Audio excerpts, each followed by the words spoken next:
Assalamualaikum warahmatullahi wabarakatuh. Perkenalkan, kami dari kelompok 6 kelas akuntansi A. Di sini kami akan mempresentasikan materi bab 5 mengenai demokrasi.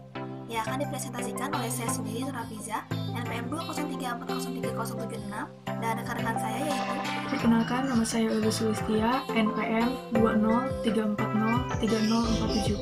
Nama saya Desi Sukmasuti, NPM 153403119. Halo, Assalamualaikum warahmatullahi wabarakatuh. Perkenalkan, saya Muhammad Gediasa Gendiwan.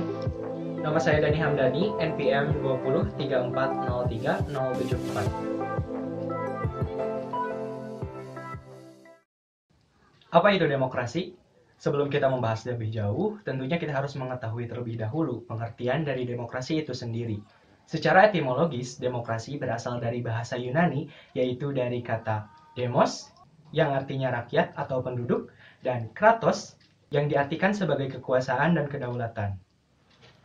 Pengertian demokrasi yang paling populer diutarakan oleh Abraham Lincoln. Beliau mengatakan bahwa democracy is government of the people, by the people, and for the people. Yang artinya pemerintahan dari rakyat, oleh rakyat, dan untuk rakyat. Dari pengertian demokrasi tersebut, dapat kita simpulkan bahwa demokrasi adalah sistem yang mengakui di mana kedaulatan tertinggi dalam sebuah negara berada di tangan rakyat. Kemudian, konsep-konsep demokrasi. Ada 3 konsep demokrasi, yaitu yang pertama, demokrasi liberal. Sistem demokrasi liberal didasari sebuah filsafat kenegaraan yang berpandangan bahwa manusia merupakan makhluk individu yang bebas. Seperti contoh negara yang menganut sistem demokrasi ini adalah Amerika Serikat. Kemudian yang kedua, demokrasi komunis. Prinsip demokrasi ini adalah prinsip yang berdasar dari nilai-nilai komunal, dan seyogianya pada sistem demokrasi ini, segala sesuatu aspek kehidupan berada dalam monopoli negara. Contoh dari negara-negara yang menganut sistem demokrasi ini adalah Cina dan Rusia. Kemudian yang ketiga, yaitu demokrasi Pancasila. Demokrasi Pancasila memberikan kebebasan kepada warga negara untuk melakukan hak dan kewajibannya. Akan tetapi, kebebasan yang dimiliki warga negara harus dilakukan secara bertanggung jawab, sesuai dengan Pancasila dan Undang-Undang Dasar Negara Republik Indonesia tahun 1945, serta nilai dan norma yang berlaku dalam kehidupan bernegara dan bermasyarakat. Negara yang menganut demokrasi Pancasila tentu saja Indonesia. Kemudian kita beralih pada nilai-nilai yang harus dipenuhi dalam kehidupan yang demokratis, yaitu penyelesaian konflik yang baik, menjunjung tinggi nilai-nilai pluralisme, menghargai keanekaragaman, penegakan keadilan, pengembangan ilmu pengetahuan dan teknologi, atau biasa kita sebut iptek, dan yang terakhir itu penjaminan terhadap kebebasan. Prinsip-prinsip demokrasi. 1. Adanya kontrol atau kendali atas pemerintahan. 2. Adanya pemilihan yang teliti dan jujur. 3. Adanya hak dipilih dan memilih. 4. Adanya kebebasan menyatakan pendapat tanpa ancaman. 5. Adanya kebebasan mengakses informasi. Dan 6. Adanya kebebasan berserikat yang terbuka. Lembaga negara untuk mendukung semua konsep demokrasi. Yang pertama adalah pemerintahan yang bertanggung jawab. 2. Dewan Legislatif yang mewakili golongan serta kepentingan rakyat. 3. Organisasi-organisasi politik yang memiliki prinsip yang kuat. 4. Pers yang bebas sebagai sarana menyampaikan informasi. 5. Sistem hukum yang dapat memberikan rasa keadilan. Faktor-faktor pendorong tumbuhnya nilai-nilai demokrasi. 1. Pendidikan kewarganegaraan sebagai komponen untuk membentuk sikap demokratis di kalangan warga negara sebagai basis sumber daya politik. 2. Organisasi masyarakat dan partai politik menyosialisasikan demokrasi dalam masyarakat serta melakukan pengawasan terhadap demokrasi. 3. Pemilihan umum dilakukan secara luber dan jurdil.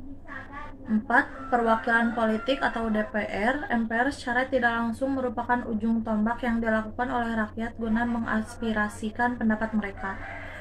5. Pemerintahan yang bertanggung jawab. 6. Sistem peradilan independen atau merdeka. 6. Pers media yang independen. Selanjutnya kita beralih ke landasan yuridis demokrasi di Indonesia. Yang pertama, ada Proklamasi 17 Agustus 1945 atau Proklamasi Kemerdekaan. Proklamasi ini termasuk ke dalam landasan yuridis karena proklamasi merepresentasikan bahwa kemerdekaan Indonesia direnggut oleh rakyat dan untuk kedaulatan rakyat, sehingga itu sangat sesuai dengan konsep inti dari demokrasi. Yang kedua, ada Dekret Presiden 5 Juli 1959. Pada saat itu Indonesia sedang berada pada ancaman situasi negara yang mengakibatkan timbulnya berbagai macam permasalahan. Mencetuskan dekret ini untuk menyelesaikan berbagai macam permasalahan. Salah satunya yaitu dengan menggantinya UUD 1950 kembali ke UUD 1945. Keputusan itu diambil karena untuk menyelamatkan negara dan untuk kebaikan seluruh rakyat Indonesia. Yang ketiga, ada Super Semar atau Surat Perintah 11 Maret yang dicetuskan pada tahun 1966. Super Semar ini mengembalikan tatanan pemerintah Indonesia kepada Pancasila dan Undang-Undang Dasar 1945 sebagai landasan hukum demokrasi Pancasila. Yang keempat, ada pembukaan Undang-Undang Dasar 1945. Terdapat dua kalimat yang menegaskan bahwa kedaulatan tertinggi berada di tangan rakyat, yaitu pada kalimat yang berbunyi, terbentuk dalam susunan negara Republik Indonesia yang berkedaulatan rakyat, dan kalimat selanjutnya berbunyi, kerakyatan yang dipimpin oleh hikmat kebijaksanaan dalam permusyawaratan perwakilan, serta dengan mewujudkan keadilan sosial bagi seluruh rakyat Indonesia. Landasan yuridis yang kelima, yaitu terdapat pada pasal 1 ayat 2 Undang-Undang Dasar 1945, yang berbunyi, kedaulatan ada di tangan rakyat dan dilaksanakan menurut Undang-Undang Dasar. Selanjutnya, terdapat pada pasal 28 Undang-Undang Dasar 1945, yang berbunyi, kemerdekaan berserikat, berkumpul, dan mengeluarkan pendapat, baik lisan maupun tulisan, dan sebagainya ditetapkan dengan undang-undang. Selanjutnya, terdapat pada pasal 28 ayat 3 yang berbunyi, setiap orang berhak atas kebebasan, berserikat, berkumpul, dan mengeluarkan pendapat. Selanjutnya kita beralih ke periodisasi demokrasi di Indonesia. Terbagi menjadi 4. Yang pertama, demokrasi parlementer. Demokrasi ini terjadi pada tahun 1945 sampai dengan 1959. Pada demokrasi ini, parlemen memegang kekuasaan politik sangat besar, dan sistem multipartai telah diterapkan. Yang kedua, ada demokrasi terpimpin yang terjadi pada tahun 1959 sampai dengan 1965. Pada demokrasi ini, sentralisasi kekuasaan di tangan presiden, yang menyebabkan presiden memiliki andil yang sangat besar dalam menyalahkan pemerintahan. Oleh karena itu pula, pemilu tidak terselenggara.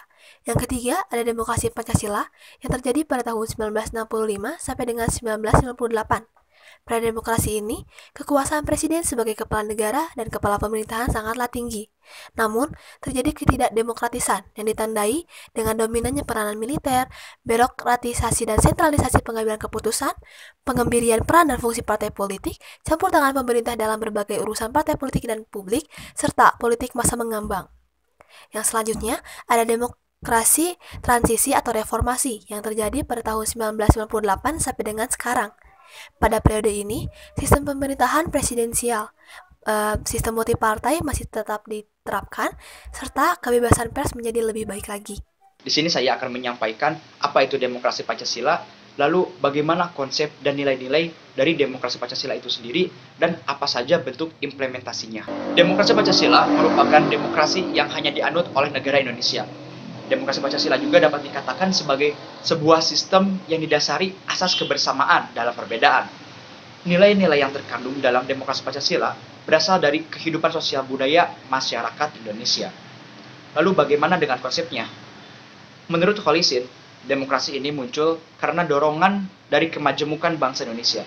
Konsep tersebut diantaranya, yang pertama, persamaan bagi seluruh rakyat Indonesia. Setiap warga negara memiliki kesamaan derajat sebagai manusia seutuhnya dan bangsa Indonesia seluruhnya. Konsep demokrasi Pancasila tidak hanya mencakup demokrasi di bidang politik saja, tapi juga di bidang hukum, sosial budaya, dan ekonomi. Lalu konsep selanjutnya adalah keseimbangan antara hak dan kewajiban. Dengan diberikannya kesamaan hak dan kewajiban, secara langsung memposisikan bahwa semua manusia memiliki kesejajaran hidup. Semua warga negara memiliki hak dan kewajiban untuk menunjukkan kontribusinya kepada negara. Lalu selanjutnya, pelaksanaan kebebasan yang bertanggung jawab secara moral kepada Tuhan Yang Maha Esa, diri sendiri, dan orang lain. Demokrasi Pancasila memberikan kebebasan kepada warga negara untuk melakukan kebebasannya yang bertanggung jawab secara moral kepada Tuhan Yang Maha Esa, diri sendiri, dan orang lain. Jadi semua kegiatan itu dilakukan tidak terlepas dari tanggung jawab yang diembannya. Lalu konsep selanjutnya adalah mewujudkan rasa keadilan. Jadi setiap warga negara memiliki rasa keadilan yang harus dijunjung tinggi. pada hakikatnya itu setiap warga negara harus sudah memiliki keadilan sosial itu sendiri. Pemerintahlah yang berkewajiban untuk memenuhi dan melindungi keadilan itu dari berbagai upaya diskriminasi dalam upaya pemenuhan keadilan sosial. Lalu selanjutnya adalah pengambilan keputusan dengan musyawarah. Landasan gotong royong yang menjadi ciri khas bangsa Indonesia merupakan dasar bagi upaya dalam pengambilan keputusan dengan musyawarah. Musyawarah yang dilakukan itu bukan hanya mengakomodasi kepentingan mayoritas saja, tapi juga kepentingan kaum minoritas. Lalu mengutamakan persatuan nasional dan kekeluargaan. Kemajemukan justru menjadi salah satu alasan bagi Indonesia untuk menjaga persatuan dan kesatuan. Persatuan ini senantiasa dijaga dan diupayakan untuk tetap ada dalam rangka memperkukuh NKRI. Lalu konsep selanjutnya adalah menjunjung tinggi tujuan dan cita-cita nasional. Tujuan dan cita-cita nasional terlihat dalam UUD 1945 alinea keempat. Kemudian daripada itu, untuk membentuk suatu pemerintah negara Indonesia yang melindungi segenap bangsa Indonesia dan seluruh tumpah darah Indonesia, dan untuk memajukan kesejahteraan umum, mencerdaskan kehidupan bangsa, dan ikut melaksanakan ketertiban dunia yang berdasarkan kemerdekaan, perdamaian abadi, dan keadilan sosial. Nah, dari redaksi tersebut dapat kita ketahui bahwa bangsa Indonesia bukan hanya sekedar ingin menciptakan kebaikan bagi Indonesia sendiri. Lebih dari itu, bangsa Indonesia memiliki tujuan untuk membuat kehidupan dunia yang jauh lebih aman. Konsep-konsep tersebut saling berhubungan dengan nilai-nilai dari demokrasi Pancasila itu sendiri. Nilai tersebut diantaranya adalah yang pertama, ketuhanan yang berkebudayaan atau ketuhanan yang Maha Esa. Lalu nilai yang kedua adalah nilai kemanusiaan universal atau kemanusiaan yang adil dan beradab. Lalu selanjutnya, persatuan dalam kebinekaan atau persatuan Indonesia. Lalu nilai selanjutnya adalah demokrasi permusyawaratan atau kerakyatan yang dipimpin oleh hikmat kebijaksanaan dalam permusyawaratan perwakilan. Lalu nilai selanjutnya adalah nilai keadilan sosial atau keadilan sosial bagi seluruh rakyat Indonesia. Konsep dan nilai tersebut tentunya harus kita implementasikan dalam bentuk diantaranya yaitu bebas dengan penuh tanggung jawab, jujur dan berani dalam mengungkapkan suatu pendapat sesuai dengan etika yang berlaku, lalu kemudian menghargai perbedaan, menghormati orang lain, dan juga memiliki pemikiran yang kreatif dan inovatif dalam mengisi kemerdekaan. Lalu selanjutnya adalah taat terhadap peraturan dan hukum yang berlaku. Lalu nilai implementasi selanjutnya adalah tidak meninggalkan budaya asli sebagai bangsa Indonesia. Lalu bagaimana kondisi demokrasi Pancasila saat ini? Tentu itu menjadi refleksi bagi bangsa Indonesia sendiri, mengingat masih banyak kejadian atau kasus-kasus yang dapat dikatakan masih mencederai demokrasi Pancasila di Indonesia. Keberadaan demokrasi terkekang regulasi. Akankah kegiatan mengkritisi selalu berujung buih? Dalam memberikan sambutan dalam agenda peluncuran laporan tahunan Ombudsman Republik Indonesia tahun 2020 yang diselenggarakan secara virtual pada hari Senin tanggal 8 Februari tahun 2020, Presiden Jokowi mengatakan bahwa semua pihak harus menjadi bagian dari proses untuk mewujudkan pelayanan publik yang lebih baik. Masyarakat harus lebih aktif untuk menyampaikan kritik, masukan, dan potensi maladministrasi. Dan penyelenggara pelayanan publik juga harus terus meningkatkan upaya perbaikan.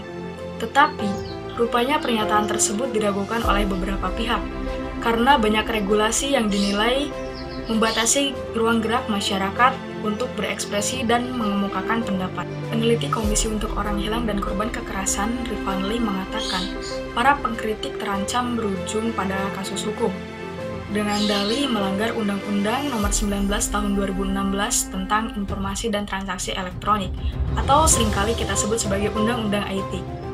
Catatan kontras, hingga Oktober tahun 2020, ada sebanyak 10 peristiwa dan 14 orang yang diproses karena mengkritik Presiden Jokowi.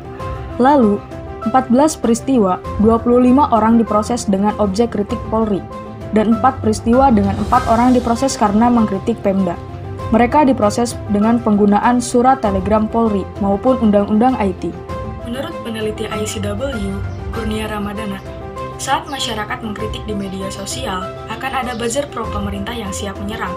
Dan ketika masyarakat mengemukakan kritik secara terbuka, ada Undang-Undang IT yang siap untuk menggiring pengkritik tersebut ke lembaga pemasyarakatan. Tetapi, pernyataan tersebut disanggah oleh pihak istana melalui juru bicara Presiden Jokowi, Fajrul Rahman. Beliau mengatakan bahwasannya pemerintah tidak pernah memiliki buzzer. Selain itu, tenaga ahli utama kantor staf kepresidenan atau sering kita sebut sebagai KSP Doni Gahral Adian, mengatakan bahwasannya masyarakat tidak perlu khawatir untuk menyampaikan kritik kepada pemerintah selama berbasis fakta dan data. Ketua YLBHI Aspinawati mengatakan bahwa ucapan Presiden Jokowi kontra narasi dengan berbagai kritik dan data, indeks pelanggaran hak sipil, dan kemunduran demokrasi Indonesia. Jika kita merujuk pada hasil Sigi Indikator Politik Indonesia pada 25 Oktober tahun 2020, tingkat kepercayaan masyarakat terhadap aparat menunjukkan adanya 57,7% masyarakat sepakat bahwa aparat semakin semena-mena dalam menangkap warga yang tak sejalan pandangan politiknya dengan pemerintah.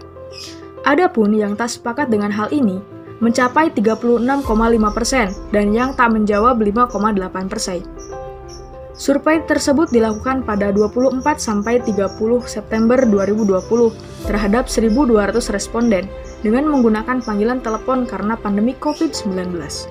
Penasihat fraksi Partai Demokrat di DPR, Benny Kabur Harman, mengatakan bahwa salah satu masalah utamanya adalah terkait dengan keberadaan undang-undang IT yang mengekang. Jika ingin bebas dikritik, maka Presiden Jokowi harus berani untuk menghapus semua hambatan legal penyampaian kritik, termasuk undang-undang IT. SafeNet memetakan sejumlah aturan yang dinilai membuka celah pembatasan kebebasan berpendapat dan berekspresi. Wah, apa saja ya pasal-pasalnya? Pasal-pasal dalam undang-undang IT yang paling disoroti diantaranya adalah pasal 26 Undang-Undang IT, pasal 27 ayat 1 Undang-Undang IT, dan pasal 40 Undang-Undang IT tentang blokir konten. Kemudian, pasal 40 ayat 2B Undang-Undang IT terkait Internet Shutdown. Selanjutnya, pasal 27 ayat 3, pasal 28 ayat 1 dan 2, dan pasal 29 Undang-Undang IT yang dinilai berpotensi dipakai untuk kriminalisasi ekspresi. Studi Koalisi Masyarakat Sipil berdasarkan kasus yang dikumpulkan sepanjang tahun 2016 sampai 2020, tingkat penghukuman dengan Undang-Undang IT sangat tinggi, yakni sebesar 96,8% dari 744 perkara, dengan tingkat pemenjaraan sebesar 88% dari 676 perkara. Lantas, di mana keberadaan demokrasi kita? Di mana implementasi dari pasal 28E ayat 3 Undang-Undang Dasar Negara Republik Indonesia tahun 1945 yang berbunyi bahwa setiap orang berhak atas kebebasan berserikat, berkumpul, dan mengeluarkan pendapat. Bukankah dari pasal tersebut dapat kita analisis bahwa rakyat diberikan kebebasan seluas-luasnya untuk berikut berpartisipasi dalam penyelenggaraan pemerintahan?